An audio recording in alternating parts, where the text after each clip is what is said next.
नमस्कार। आज के इस विश्लेषण में शॉर्ट फॉर्म वीडियो मोनेटाइजेशन की दुनिया में आई एक बहुत ही जबरदस्त लहर पर चर्चा की जा रही है। डिजिटल कंटेंट क्रिएशन का नज़ारा सच में बहुत तेजी से बदल रहा है और अब क्रिएटर्स की कमाई के नियम भी बिल्कुल नए रूप में सामने आ चुके हैं। तो बिना किसी देरी के सीधे इस बड़े नीतिगत बदलाव यानी पॉलिसी रिफॉर्म की गहराई में चलते हैं। 1 करोड़ 10 मिलियन ये सिर्फ एक छोटी मोटी संख्या नहीं है।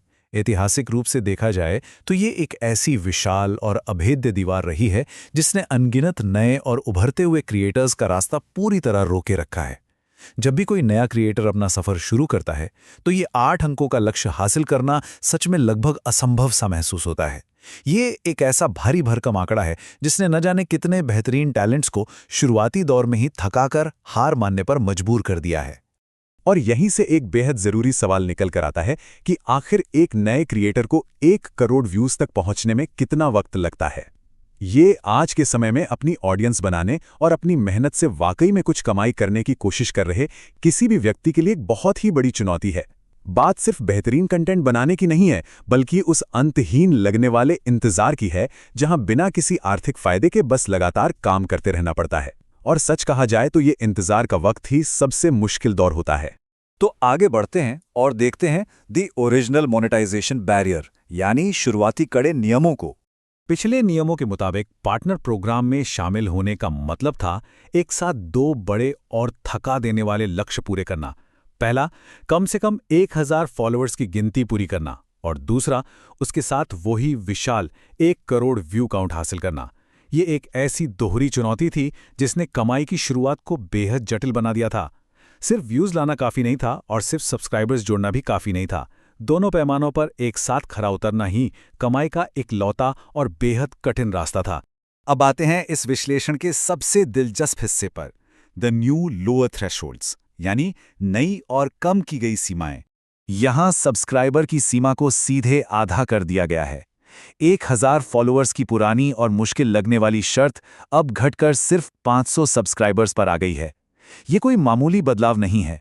1000 सब्सक्राइबर्स तक पहुंचने के लिए संघर्ष करने वाले नए क्रिएटर्स के लिए ये 500 का आंकड़ा एक बहुत ही यथार्थवादी और उत्साह बढ़ाने वाला लक्ष्य है। ये कदम मोनेटाइजेशन के बंद दरवाजे को बहुत पहले और बहुत आसानी से खोल देता है। और व्यूज का क्या हुआ? लक्ष्य 1 करोड़ के उस विशाल पहाड़ से गिरकर सीधे 30 लाख व्यूज पर आ गया है। जी हां, 30 लाख। ये लगभग 70% की भारी कटौती है।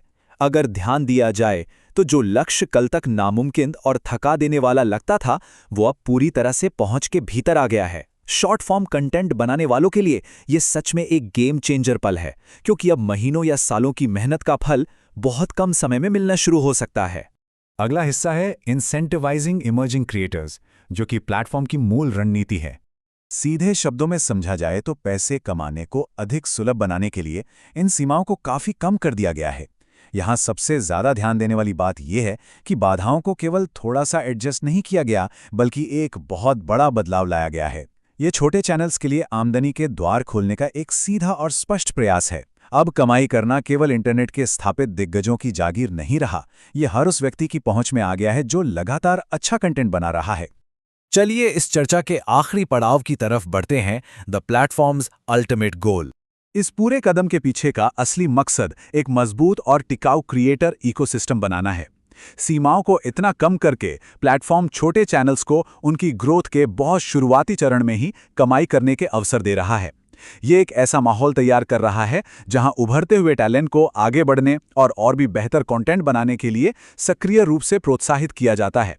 ये सिर्फ एक तकनीकी बदलाव नहीं है, बल्कि ये सुनिश्चित करने की एक कोशिश है कि छोटे से छोटे क्रिएटर की मेहनत की कद्र हो और उन्हें आगे बढ़ने का समान अवसर मिले। तो जब हजारों नए और छोटे चैनल्स को अचानक अपने काम का आर्थिक फल मिलने लगेगा, तो क्या ये सुधार शॉर्ट फॉर्म कंटेंट का भविष्य हमेशा के लिए बदल देगा?